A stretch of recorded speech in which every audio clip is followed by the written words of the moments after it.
Coming up on the CHASIcast. I kind of stepped away from thinking about career as let's limit your possibilities, pick an occupation, become that occupation, get a gold watch and retire. Dr. Linda Pardy on the challenge of turning a hard-earned degree into a meaningful career in this brave new world. So AI, we've all heard and read about it, and it's not going to stop. So you have to think about what skills can a robot not do. The changing art of trailblazing in this episode of the CHASIcast.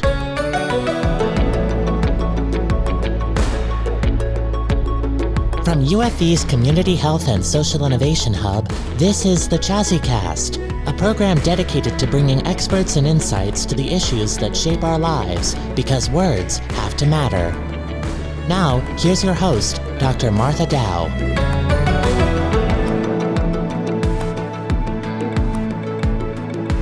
It's my pleasure to welcome Dr. Linda Pardy to the CHASIcast today. Linda is the Associate Dean of the College of Arts and a member of the new research cluster that we've added to CHASI, CALL, which refers to the Career and Learning for Life.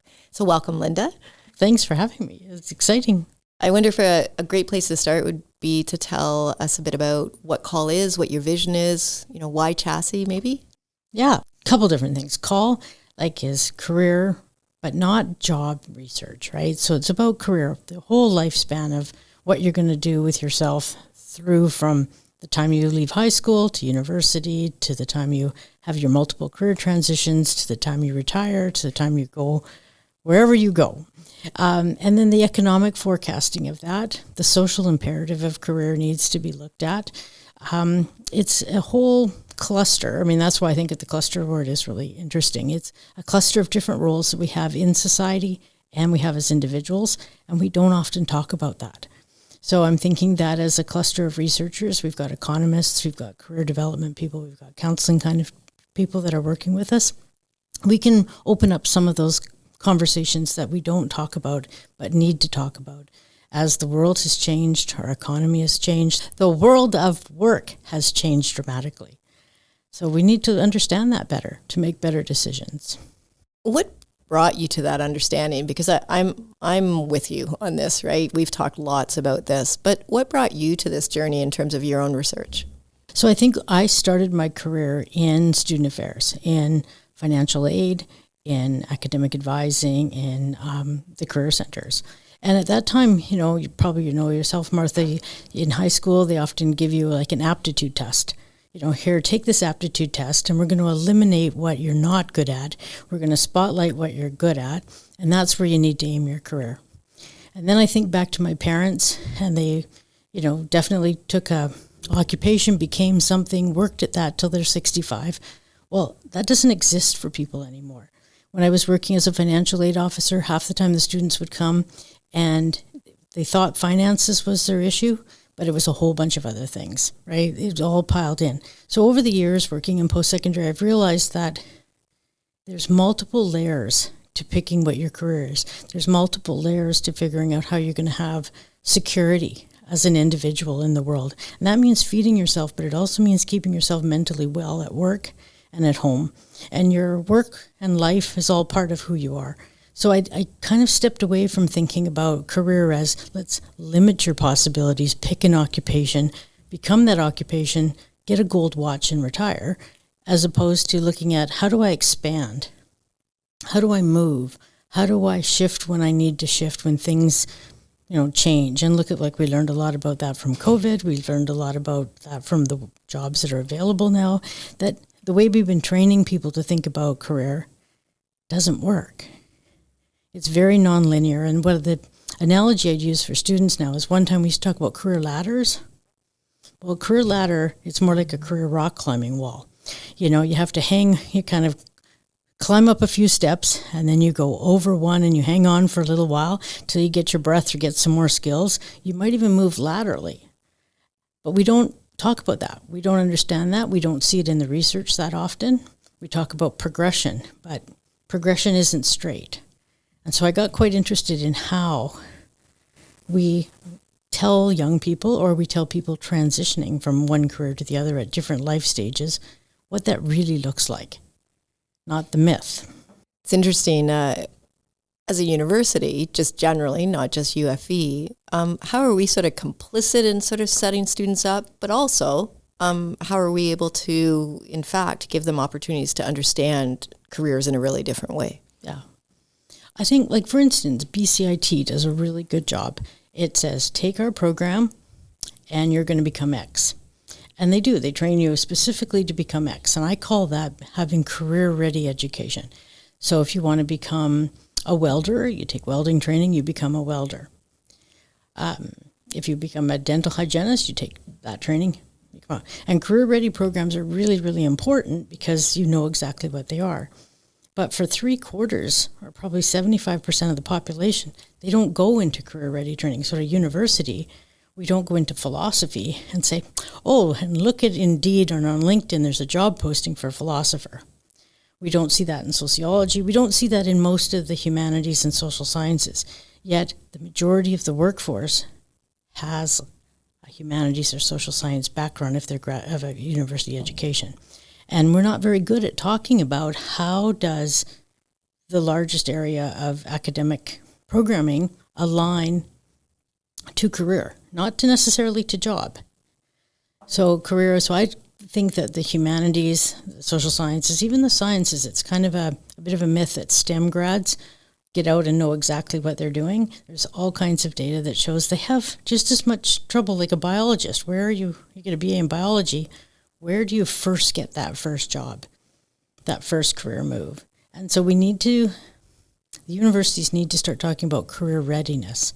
The skills that you get from a liberal education are going to provide you with the readiness to do all kinds of different jobs, all kinds of different careers, to move if you get bored, to move if you there's an emergency or there's a necessity or one occupation dries up or you don't like who you're working for. You can move. But a career-ready kind of education, it's hard to move. Like once you're a welder unless you take more education. You can get in, like say from a philosophy degree, you could become a doctor if you want. You could do an MBA if you want. Like there's lots of mobility. And I think we need to do a better job of telling our students that you can start here and go anywhere. You'd know much better than I, but I feel like that's going to get even harder to communicate to students as we feel more and more economic pressures. And I think part of that, at least, is sort of parents, right? So I hear so often from my students saying, oh my goodness, my parents are giving me so much grief about taking a sociology course. What are you going to do with that? That sort of thing. I wonder a bit about that, like the role for universities to connect with community in terms of educating about pathways, all the work that you do with parents. Are there other things that you've thought about over your career that we could do differently in terms of that engagement? So most of people will go on a website and say, well, let's use sociology for an example. And you go on a sociology's webpage and it'll say, our grads are doing this. And then you look at the occupations that they are saying they're doing, and you want a student or a parent goes, well, how are they doing that? Because it doesn't say sociologist. It says all kinds of other occupations that you think, well, no, I thought you would have needed a business degree. Thought you would have needed, some other type of training, what goes on with it. But we don't ever tell the student what they did between the degree and the occupation. We also don't package up and tell the students, these are the skills you're learning in this degree that transfer far out into the workplace. So it's what I call far transfer. And I think we need to do a better job of definitely with research, but also with how we even talk about things in courses to say, you're doing this here for now for an academic reason, but that same reason, if you flip the language of it, is something an employer is looking for, and help the students own that language. We've also got to start showing students how things are hybrid, how skills and different occupations go together in different ways. That if you take, say, media arts and sociology together, maybe you make data come alive. Data coming alive is really important today. Like we've got lots of data, but if it's going to be all shelved in books and binders, people aren't going to see it. But if you had a media arts minor and a sociology major, that data now becomes very accessible. And those are the jobs of the future. It's interesting, just to toot the horn of CHASI for a quick second. It's really what, it's not really CHASI, it's the community. They came to us and said, one of our biggest challenges is that we feel like there's data out there, we feel like there's knowledge, but it's not packaged in a way that is really usable to us. It's not accessible, and it's not sort of ready for us to make it actionable. And so I think I'm often most excited by our knowledge mobilization team in terms of all the creative ideas they have about mobilizing what we know. Yeah, absolutely. And like when parents are nervous, I start talking to parents about, well, how are we going to robot proof our kids, right? So AI, I mean, we've all heard and read about it, and it's not going to stop. So you have to think about what skills can a robot not do? What, and any job that has rules and, like set rules, set procedures, things that can be programmed are easily going to be taken over by AI or robots. But then we need the human on the other side to interpret that or to deliver it to another human. And then that's going to take a skill set that's not easily taught in a rote kind of way or easily taught in an assessment type of way. It's experiencing it and trying to move it from dissemination to something that's interactive, that's engaging, that draws people in, that interpersonal. I mean, I don't like the word soft skills because the soft skills are actually hard skills to learn. And they're all around you, right? And I think universities have to help students realize that they come in with a lot of knowledge. We need to help them package it to knowledge they feel confident using in multiple venues, multiple opportunities for themselves.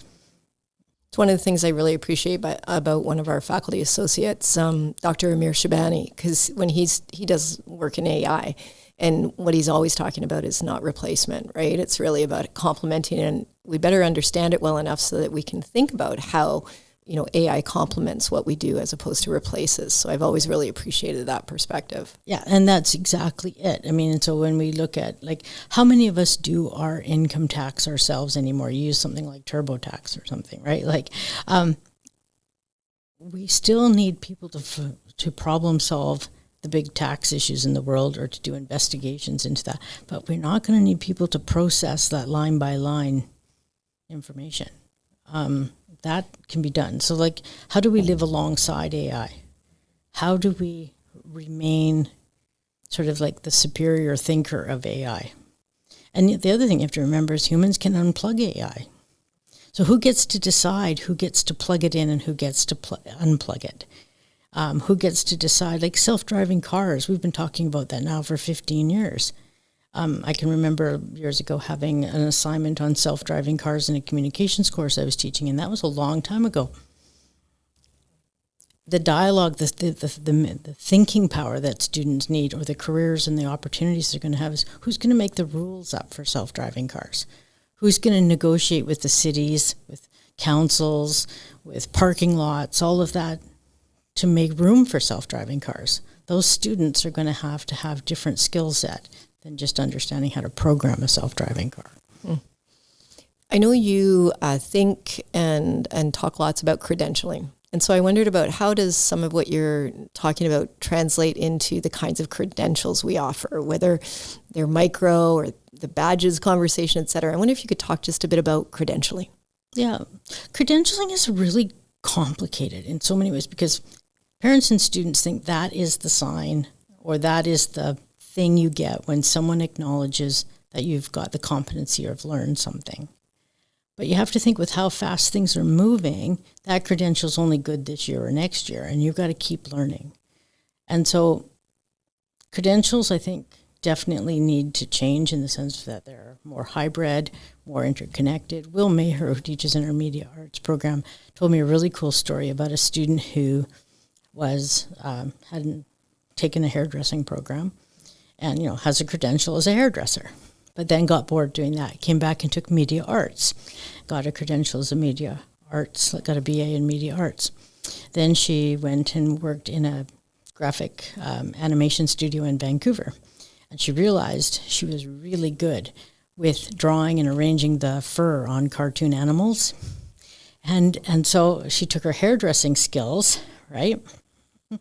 And so, say, if she was doing a a cartoon or something about a mouse who's out in the heat, and then gets rained on, and then he goes for a swim, and then he's dried again. All of that has to change in how he looks. So the two credentials of having hairdressing credential and having media art she put together. And that's where I think micro-credentials or smaller credential packs help build specific skills if we help students see how they can go together. Interdisciplinary degrees, I think pick your own journey degree. Who are we to say that, this is a major and that is a minor? I think there's lots of room, and I think it'll be quite exciting to see universities get around putting a business, minor with a philosophy major, which we don't pair together, right? But you look at AI and you look at what Google's doing, they're looking for definitely that philosophical thinking with some business, with some computing, put it together, and you've got that think tank happening within like one person. I love that story about the hairdresser. And it also reminds me, though, is that accidental? Can we really anticipate enough to support students as they're making those choices? Or is that kind of a neat story as we think in hindsight? And how do you see that?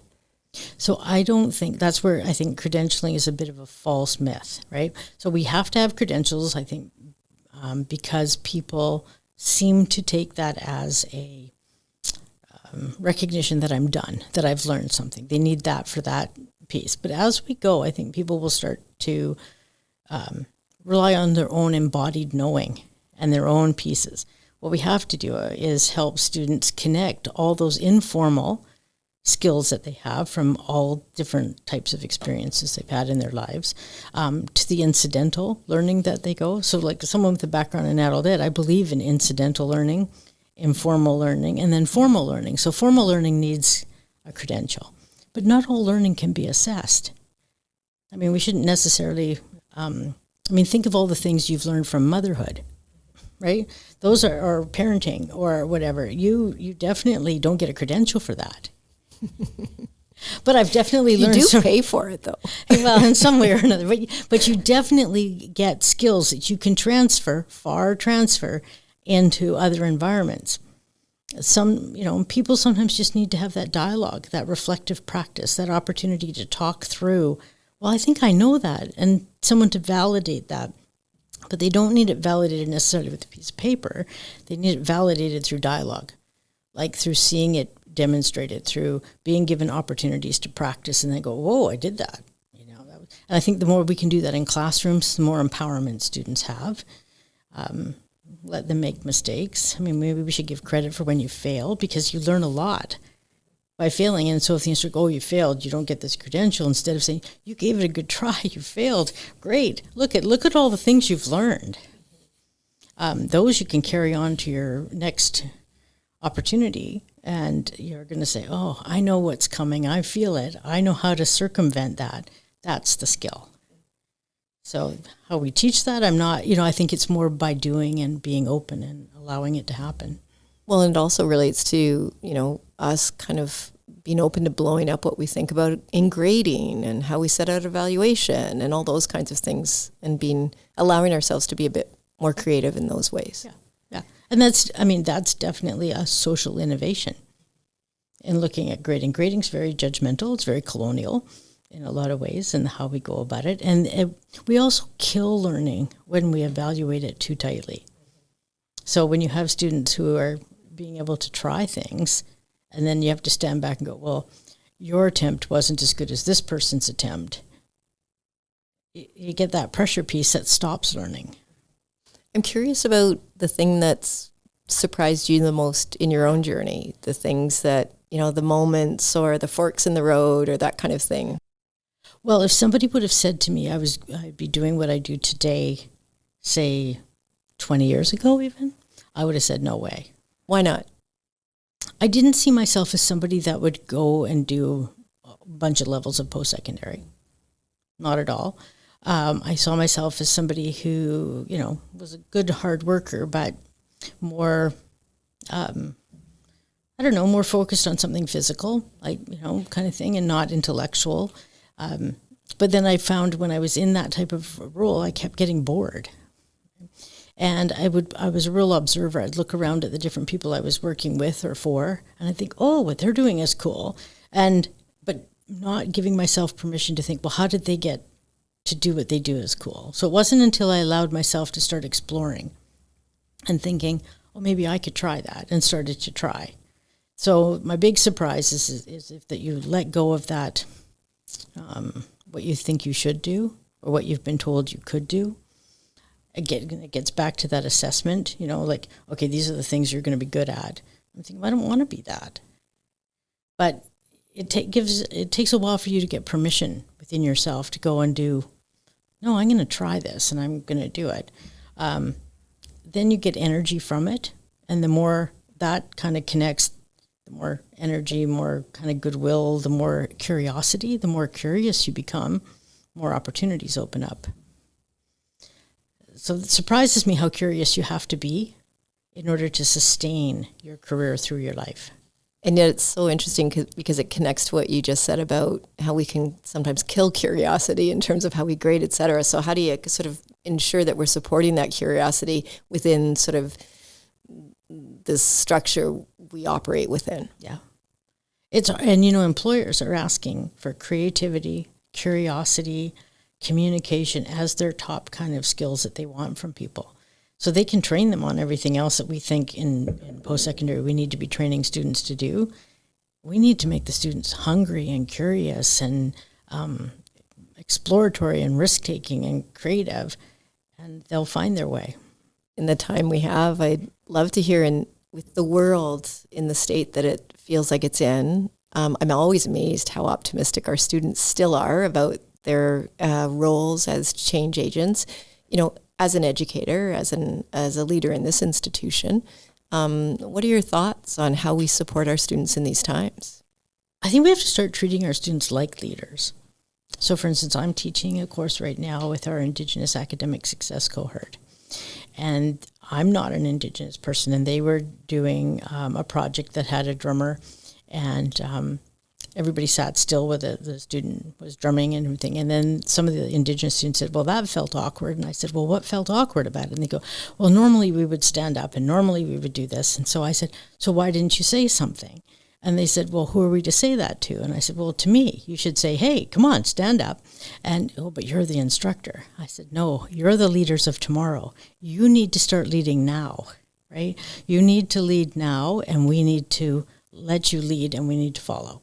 So the next time we had the next one, the next kind of presentation, they started off saying, okay, well, you need to be able to do this. And they took the leadership in the classroom. And I think it's really important that we start letting them, letting students take the lead and practice, and we support.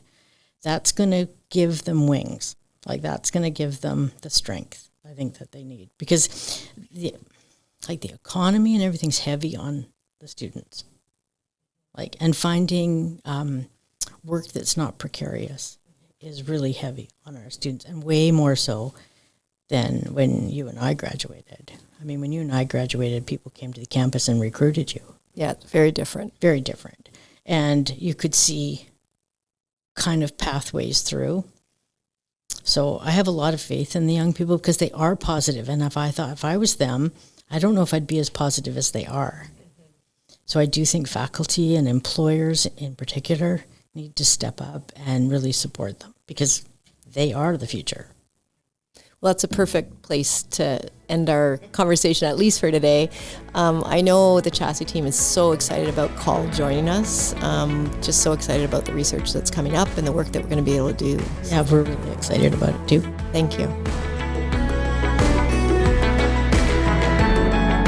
The CHASIcast is a production of the Community Health and Social Innovation Hub at the University of the Fraser Valley in Abbotsford, British Columbia.